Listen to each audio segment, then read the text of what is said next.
하나님 말씀 우리 구약성경 신명기 6장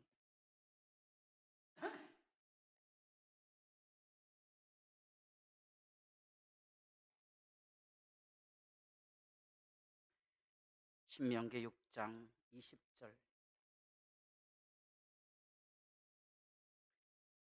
후일에 내 아들이 내게 묻기를 우리 하나님 여호와께서 명령하신 증거와 규례와 법도가 무슨 뜻이냐 하거든 너는 내 아들에게 이르기를 우리가 옛적에 애굽에서 바로의 종이 되었더니 여호와께서 권능의 손으로 우리를 애굽에서 인도하여 내셨나니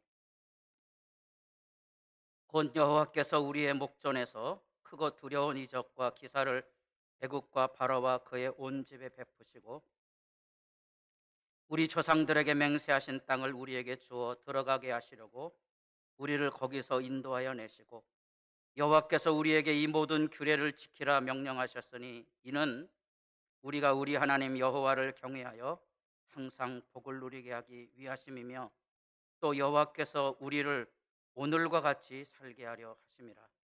우리가 그 명령하신 대로 이 모든 명령을 우리 하나님 여호와 앞에서 삼가 지키면 그것이 곧 우리의 의로움이니라 할지니라. 아멘.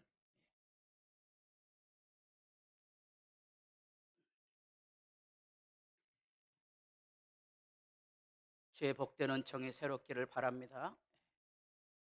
주님을 만나는 하늘의 행복, 그 행복의 실천을 이제 우리 5월달 내내 가족이라는 울타리 안에서 점검해 볼 것이고요. 그것은 단지 가정 교육에 대한 문제만이 아니라 세상을 살아가는 신앙 교육의 지침들이고 규례들이죠.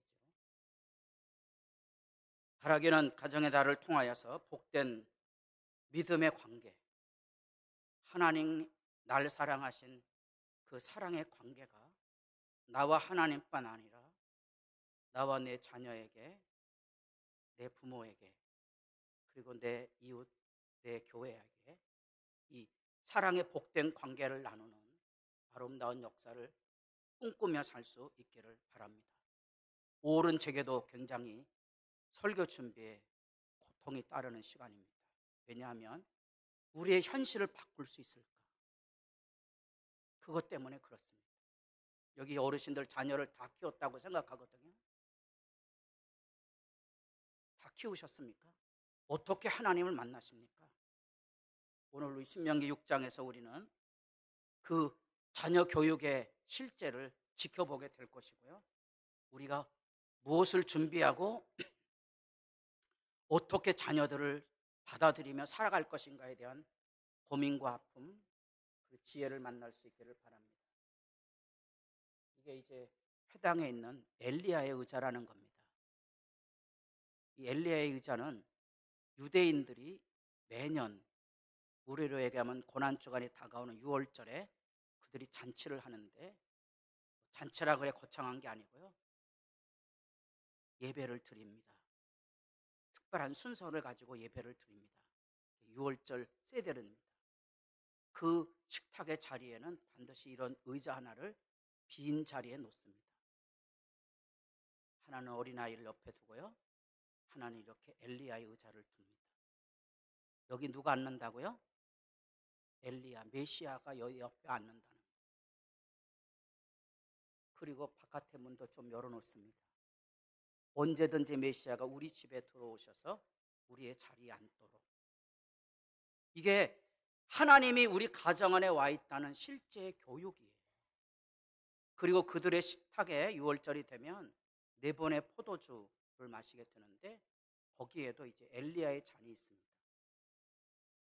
메시아가 와서 함께 우리의 식사, 우리의 식탁을 기뻐하고 즐거워하도록 초대하고 참여하고 여기 현장에 있는 것을 기대하게 하는 그러한 예식인 것입니다.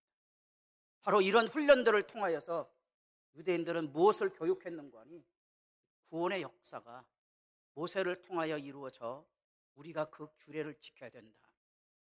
그래서 매년 한 번씩 반드시 모세오경을 읽어야 합니다. 그게 그들의 축제입니다.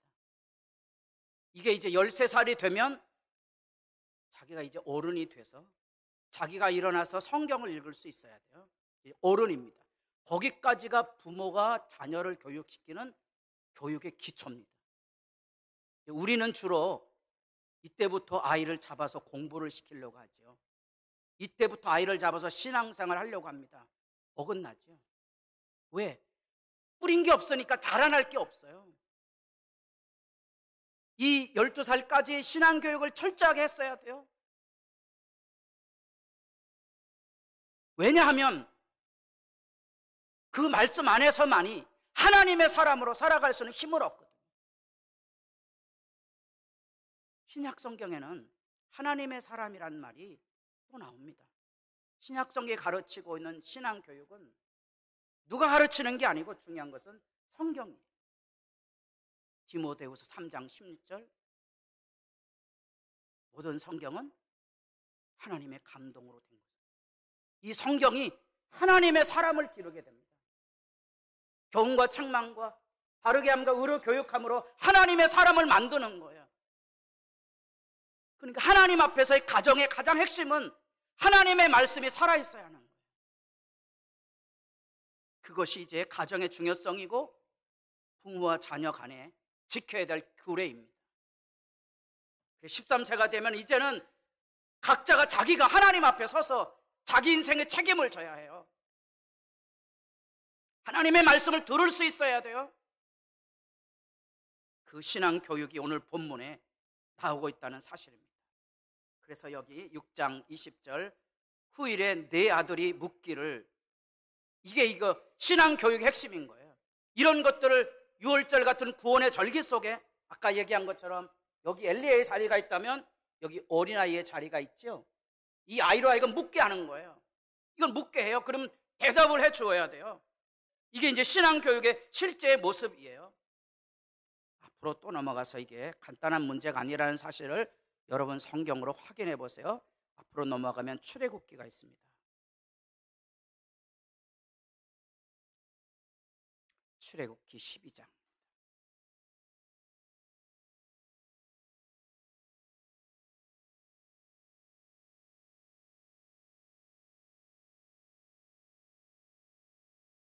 출애굽기 12장 26절.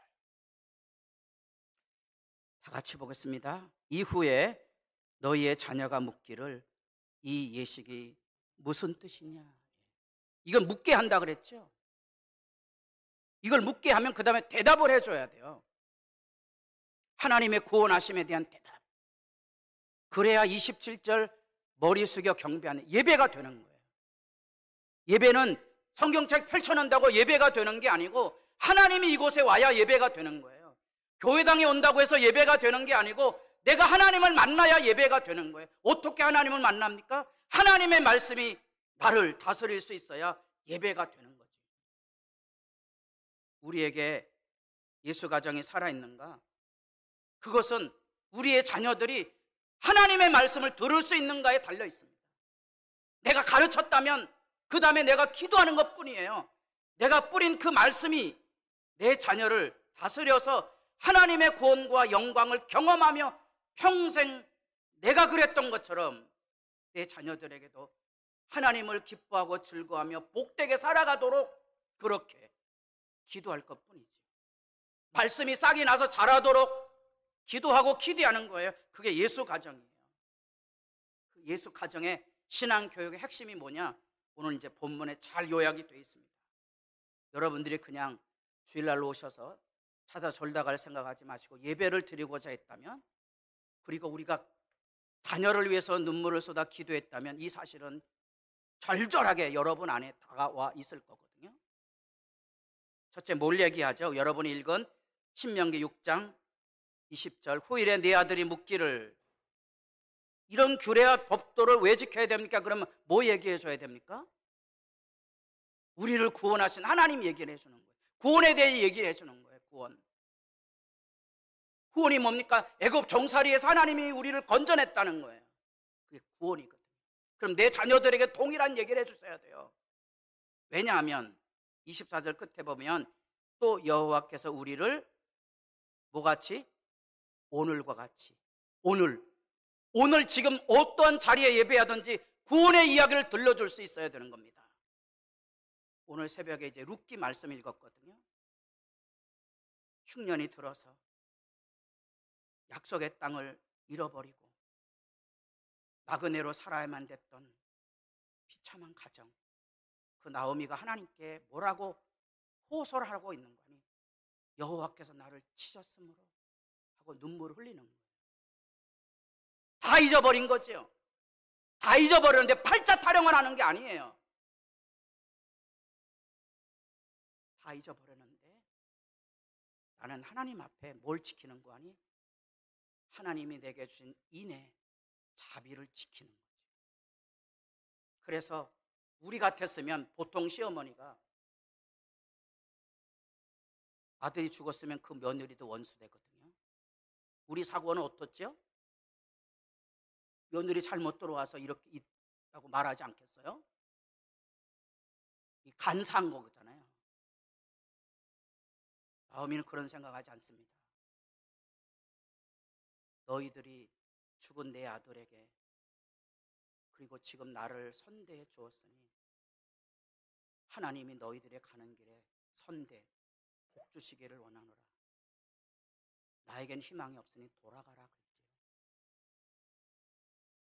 여러분, 뭘 기대하고 있는 겁니까? 하나님이 준 고통을 내가 끌어안고 있는 거예요. 그 고통을 내가 끌어안고서 기대하고 있는 거예요. 그게 뭔가리 내가 고통을 끌어안음으로써 하늘의 복이 내 자녀들에게 너희들에게 임하기를 소망하는 거예요. 예수 가정이 뭔지 아세요? 그런 말씀을 가지고 구원의 얘기를 해주는 거예요. 지금까지 지내온 거 주의 크신 구원의 얘기. 두 번째, 그 규례. 그 구원을 이루려면 그 구원의 의미로서 여기 나타난 증거와 규례와 법도를 왜 지켜야 되는지에 대한 설명이 되는 거예요. 우리가 구원받았고 우리가 이만큼 하나님의 은혜로 살았다면 하나님 앞에 이걸 우리가 지켜야 된다는 거예요. 그래서 규례 얘기하고 그 다음에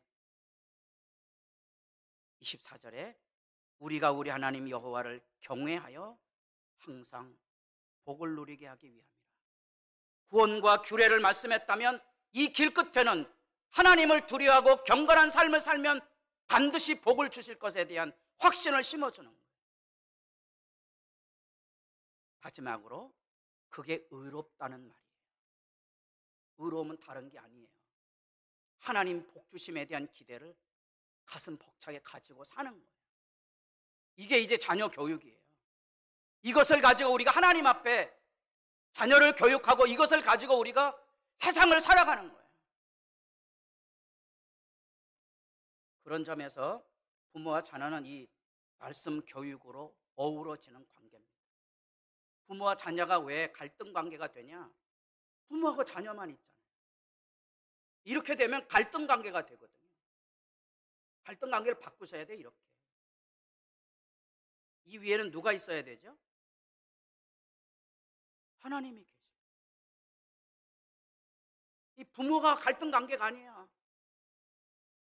나는 내 자녀를 최선을 다해서 길렀어요.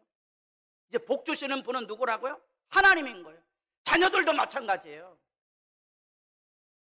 엄마 아빠가 나한테 해준 게 뭐 있어? 뭐 있어요? 생명을 다 심어준 거지. 내 인생은 이제 내가 복을 받아야 되는 거야. 하나님하고 부모에게 와서 따지지 말고 하나님하고 만나야 돼. 이게 말씀 교육에 어우르는 관계예요. 이게 가정에서 안 되면 사회에서 이게 안 되는 거예요. 교회에서 왜 신앙교육이 안 되냐? 교회에서 이 관계를 유지하려고 그러는 거예요. 교회 이 관계를 유지하셔야지. 하나님이 계셔야죠. 나하고 생각이 다르다는 것을 받아들여야 돼요. 아니면 소싸움 한다고요. 관계가 망가질 수밖에 없는 거예요. 진정한 복 주시는 분은 하나님이세요. 우리의 자녀들을 말씀 교육으로 어우르는 관계로 만드셔야 하고요. 기도하셔야 돼요. 내가 뿌린 거 없어도 나를 봐서라도 내 자녀가 하나님을 만나고 하나님의 사랑과 구원을 경험하며 하나님의 말씀 앞에 순복하도록 기도하셔야 되는 거예요. 왜? 그래야 뭘 받는다고요? 경외하여 항상 복을 받는 자리에 서게 되거든요. 이 말씀이 있어야 이제 눈물 나는 거예요. 왜 눈물 나는지 아세요? 내가 말씀을 가르쳤고 하나님의 말씀을 경외하며 살았는데 어려움이 오잖아요. 그게 현실이잖아요. 그럼 팔자 타령하는 게 아니고 하나님께 물부짖는 거예요. 바르게 살았으니 도와달라고. 만약에 이 믿음의 기반이 없으면 눈물도 안 나요. 원망과 다툼에서 못 벗어나죠. 하나님에 대한 기대와 즐거움을 가지고 살아야 됩니다. 이것이 믿음이에요. 이게 의롭다는 말이 믿음의 관계거든요. 이스라엘아 들으라, 우리 하나님 여호와는 오직 유일한 여호와이시니 너는 마음을 다하고 뜻을 다하고 힘을 다하여 네 하나님 여호와를 사랑하라. 이게 하나님에 대한 신앙 고백이잖아요. 이게 이제 쉐마로 알려진 유명한 구절이었어요. 이것은 정통 유대인이라면 매일 아침에 일어나서 이 구절이 들어있는 이 성경 구절을 손목에 띠를 메고 여기 가슴에 이 띠 말씀 함이 여기 닿게 하고 머리에도 이렇게, 여러분 유대인들 모습 아시죠? 여기에도 이 말씀이 기록되어 있어요. 그 말씀을 그곳에 넣거든요. 한 유대인이 말하기를 그런 거 왜 번거롭게 합니까? 하나님의 말씀이 우리 심장을 울렁이게 하고 세상은 언제나 하나님의 말씀으로 바라보는 것을 어려서부터 훈련하는 거예요. 할 말이 없어요. 틀린 얘기가 아니잖아요. 말씀으로 사고를 하고 생각하는 거예요. 내 생각이 아니거든요. 내 입장이 아니거든요. 사람들 다 자기 입장에서 아우성치고 살잖아요. 그래서 가정이 깨어지는 거예요. 그게 상처고요. 하나님의 입장에서 생각하셔야 돼요. 너는 마음을 다하고 뜻을 다하고 힘을 다하여 네 하나님 여호와를 사랑하라. 그래서 그 말씀 마음에 새기고 가르치고 표를 메고 기록할지니라. 이게 이제 부모의 도리고 이게 신앙 교육이에요. 하나님의 말씀 마음에 담고 하나님의 말씀으로 세상을 생각하며 살아가는 삶, 그것을 어디서 가르치느냐? 가정에서부터. 그래서 묻고 답해야 되는 거예요. 그래서 출애굽기 12장 아까 읽었던 대로 6월절 예식이 되면 포도잔을 들고 그 얘기를 들려주게 됩니다. 동일한 이야기가 그곳에서도 반복이 돼요. 출애굽기 6장 6절로부터 7절까지 보면 6월절 절기의 신앙 고백이 나오거든요. 거기에도 네 가지, 네 번의 잔을 들 때마다 그들은 이 하나님의 약속, 언약은 하나님의 구원하심은, 그리고 하나님이 우리에게 주신 약속의 땅의 번성함, 그걸 포도주잔 네 잔을 마실 때마다 말씀으로 선포해서 매년 하거든요. 매년 똑같은 일을 반복해요. 왜? 마음에 새겨야 되기 때문에, 항상 잊지 말아야 되기 때문에. 그래서 평생 이렇게 말씀을 품고 말씀을 머리에 달고 문 설주, 바깥문. 그래서 유대인 어린이 방에도 매주차를 대문뿐 아니라 방에도 각각 해놔서 들어갈 때마다 거기다 손을 얹게 하거든요. 그 문 설주에 이렇게 여러분 무슨 문패처럼 이렇게 담겨져 있거든요. 거기다 손을 대고 들어가고 나올 때도 들어가고, 거기 보면 하나님을 상징하고 표현하는 이렇게 신자, 히브리 글자 쉿, 이렇게 화살표 같은 표사가 있거든요. 방패망이처럼. 그때마다 이 생각하는 거예요. 우리는 하나님을 사랑하고 하나님은 우리를 구원하고 우리에게 복을 주고 우리의 땅에서 번성하게 할 것이라. 그래서 2000년이 지나도 유대인들은 땅에 대한 기대를 버리지 않고 돈으로 그 땅을 지금 사고 있죠. 자리 잡고 있잖아요. 위대한 비밀이지요. 위대한 비밀입니다. 왜 이렇게 말씀에 아우르는 관계를 우리가 유지해야 되냐? 그것은 우리의 자녀들이 하나님과 마주서서 자라야 되기 때문에 그런 거예요. 내가 자녀들에게 줄 수 있는 것은 한계예요. 내가 줄 수 있는 게 별로 없어요. 하나님이 복을 주셔야 되거든요. 그래서 말씀에 부탁하는 거예요. 그래서 하나님의 역사가 내 안에 있어야 돼요. 왜 교회를 다녀야 됩니까? 핵심이 뭔고 하니 사람을 축복할 마음이 있기 때문에 교회 다니는 거예요. 만약에 이 마음이 없으면 악다구니 하며 산다고요. 비참하지 않습니까? 왜 악다구니 하며 삽니까? 부모와 자녀 간에, 부부 간에 왜 교회당에까지 와서 들어와서 큰 소리 치고 다투고 싸웁니까? 하나님의 말씀이 없어서 이 하나님의 사랑과 복됨이 없는 거예요. 제가 5월이 되면 그래서 이게 마음 아프다 그랬잖아요. 이게 증인이 있어야 되거든요. 하나님의 구원의 기쁨을 노래하고 감사하는 예수 믿는 사람들이 많아져야 되거든요. 그래서 그 말씀 교육은 하나님의 구원으로 맺어져 갑니다. 그래서 잠언서에 보면 내 아들아, 이렇게 부모와 자녀의 신앙 관계에 대한 설명을 하고 있죠. 하나님의 말씀을 지켜야 될 의미가 있다면 애굽에서 우리를 구원하신 그 하나님이 우리를 지금 오늘까지 여기 구원으로 살게 하신다는 사실의 증거로서 확인이 되는 거예요. 내 아들아 들으라, 내 말을 받아라. 그리하면 내 생명의 해가 길리라. 내 부모를 공경하라. 그리하면 장수할 것에 대한 얘기가 이런 말씀의 바탕에 있는 거예요. 장수한다고 뭐 오래 산다는 그런 개념에 대한 얘기를 하고 있는 게 아니에요. 하나님이 주시는 생명을 향유할 수 있는 그 복됨에 대한 이야기를 하고 있는 거예요. 내가 지혜로운 길을 네게 가르쳤은즉 정직한 길로 너를 인도하셨은즉, 이게 하나님의 말씀에 지혜를 내가 배웠은즉 내 인생 걸어 다닐 때 공고하거나 실족하지 아니할 것이다. 왜? 하나님의 말씀이 너를 지켜줄 거거든. 우리 자녀들이 하나님 말씀에 손을 얹고 기도하며 하나님과 마주서서 살아가야 되거든. 그래야 잘 되거든요. 그래야 당당하거든요. 우리가 우리의 자녀들 때문에 얼마나 많이 안타까워합니까? 우리는 거의 자녀 숭배 수준이거든요. 여러분, 13살이 넘으면 자녀를 잡아당기려고 그러지 마세요. 그 다음엔 다 망가집니다. 나도 망가지고 내 자녀도 망가져요. 그래서 제가 힘들다 그랬죠. 그 전에 말씀을 가르쳤어야 되는 거예요. 말씀을 들을 수 있어야 돼요. 교인들도 마찬가지예요. 말씀을 배워 들을 줄 아는 그 훈련이 안 돼 있는 사람은 평생 어린이처럼 회방 놓고 살 거거든요. 왜? 이 말씀으로 하나님의 사랑의 질서를 이뤄가지 못하기 때문에 그런 거예요. 보세요. 내 말을 들어라. 생명의 해가 길리라. 오래 사는 게 아니에요. 인생에 많은 어려움을 만날 수 있습니다. 고통을 겪을 수도 있습니다.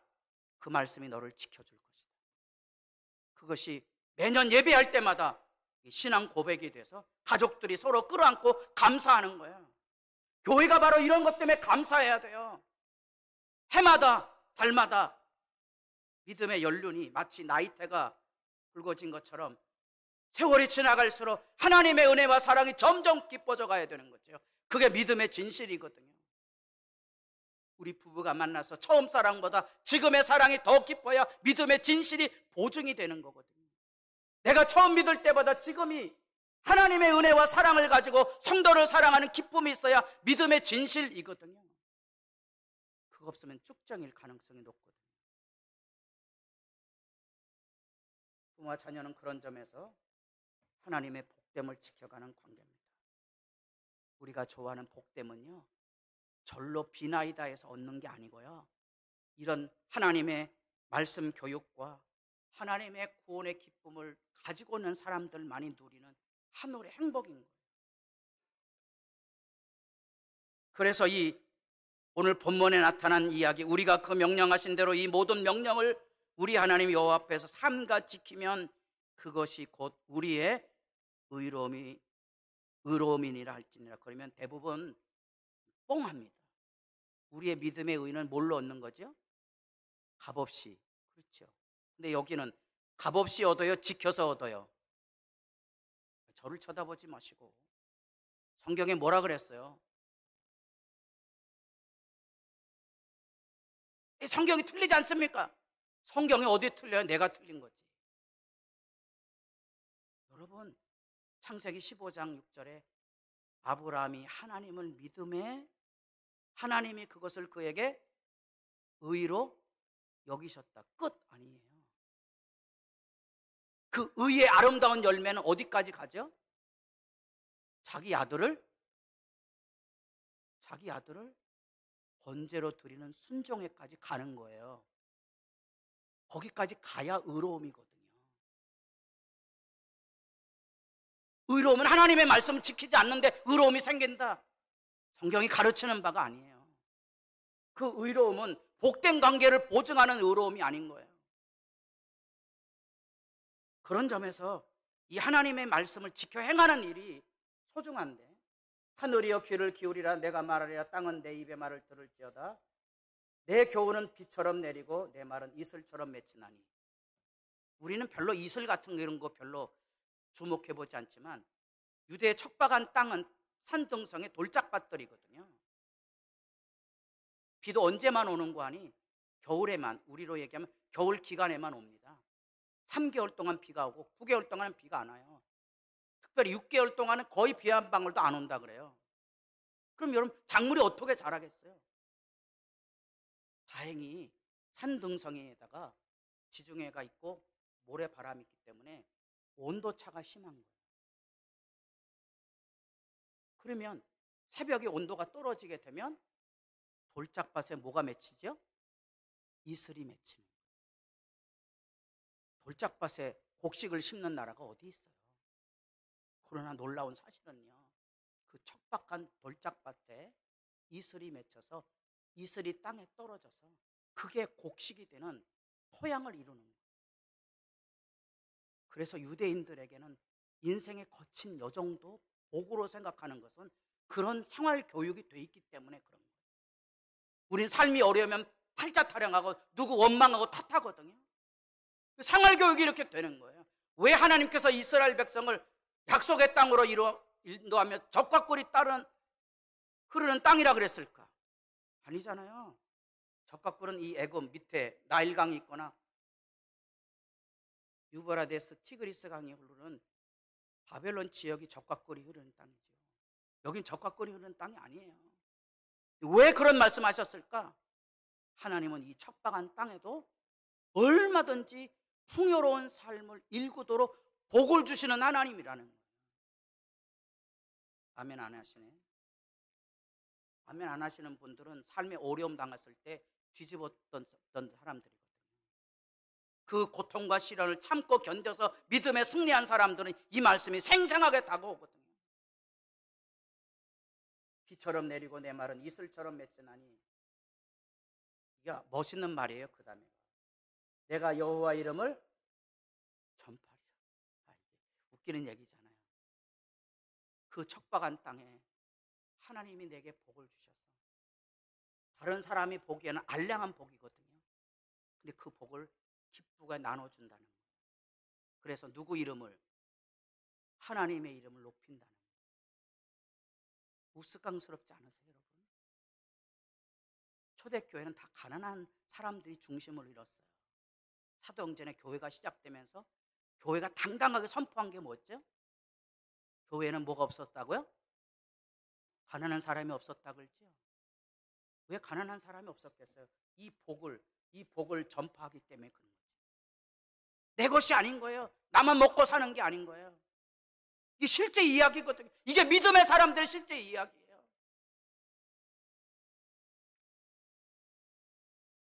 저도 이제 그 케이크 같은 거 이렇게 별로 좋아하지 않고요. 우리 집사람도 그렇고 아이들 생일 되면 이렇게 케이크 사줘야 되잖아요. 여러분 자녀들 케이크 안 사줬어요? 사줬죠? 우리 집은 별로 안 사줬어요. 왜냐하면 뭐 별로 좋아하는 거니까 내키지도 않고 그래. 초코파이 2개 이렇게 사서 거기다 촛불 얹어놔 있겠거든요. 지질이 궁상 떠는 거예요? 아니에요. 그거 먹으면 충분해요. 뭐 케이크 먹을 필요 없거든요. 우리 행복하게 살거든요, 그날. 그래서 우리 아들도 별 불평 없이 잘 지내는데 어디 가면 문제가 돼요? 학교 가면 문제가 되는 거예요. 친구 집에 가면 문제가 되는 거예요. 거기는 어떻게 된 거예요? 케이크 놓고 있네. 우리 집이 어떻게 보이는 거죠? 초라하게 보이는 거예요. 그게 시험 드는 거예요. 이게 시험 들지 말아야 되는 거예요. 봐도 눈에 이. 저는 이 비처럼 내리고 이슬처럼 이렇게 생각하면요, 저 유브라데 이 애굽은요, 물이 얼마나 많은지 그 나일강이 범람하면 옆에 있는 밭들은 이게 발로 이렇게 물 대는 것만 발로 밟으면 물이 콸콸콸콸콸 들어와요. 그게 잘 사는 거지. 근데 여기요, 이슬이요? 아이고, 새벽에 이슬 나갖고. 아니에요. 여러분, 하나님의 복 때문에 이 무한한 영광을 여러분들이 기억하셔야 돼요. 이걸 기억하여 사는 사람만이 이걸 할 수 있어요. 자기 잘나서 성공한 사람들은요, 이걸 못해요. 자기 잘나서 했으니까. 하나님의 은혜가 뭔지를 아셔야 돼요. 이 하나님의 이름을 전파해 주는 거예요.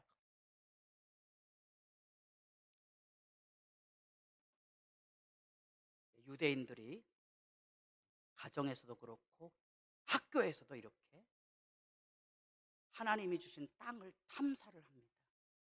아마도 이게 맴 연구소에서 방송하는 것을 제가 캡처를 했는데 거기 맴 연구소 표시가 여기 없네요. MEM 연구소입니다. 이게 뭐죠? 이게 연자 맷돌이에요.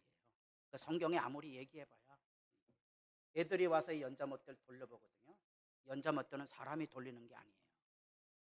제가 답사를 가면서 깜짝 놀랐던 것은 아이들이 20명, 30명 초등학교 학생들이 성경에 답사를 하고 다니는 거예요. 누구 얘기하고 있는 거죠? 하나님이 이렇게 역사하고 있다는 사실을 주지시키고 있는 거예요. 감격적인 것은 그들은 그 어린이들은 그 불 속으로도 들어가면서 옛날 사웃을 피해서 도망했던 다윗의 아픔을 생각해보고 하나님이 어떻게 돌보시고 복을 주셨는가를 그들의 몸으로 체험하는 거예요. 그래서 아이들이 그 아둘람 동굴에 들어갑니다. 이 체격이 크신 분들은 못 들어가요. 숨 막혀요. 근데 아이들은 거기 들어갑니다. 왜? 신앙교육, 하나님이 살아계신다는 사실을 현실에서 경험하는 거예요. 사실로서 경험하는 거예요. 주의 법을 사랑하는 자에게는 큰 평안이 있으니 그들에게 장애물이 없으리이다. 당당함이어야 되거든요. 여호와여, 내가 주의 구원을 바라며 주의 계명들을 행하였나이다. 여러분의 가정 안에 하나님의 사람이 자라나고, 하나님의 사람이 자라난다는 게 뭐냐?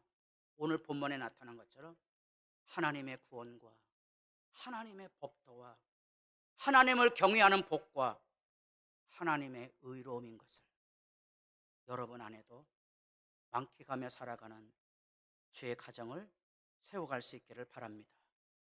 기도드리겠습니다.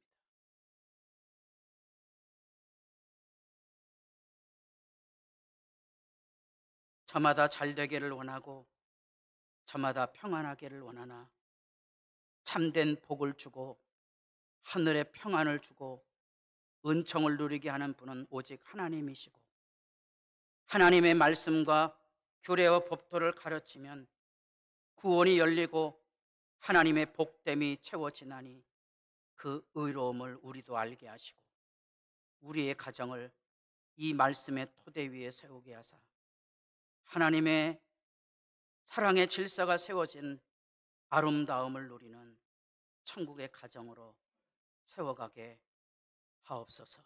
예수님의 이름으로 기도드립니다.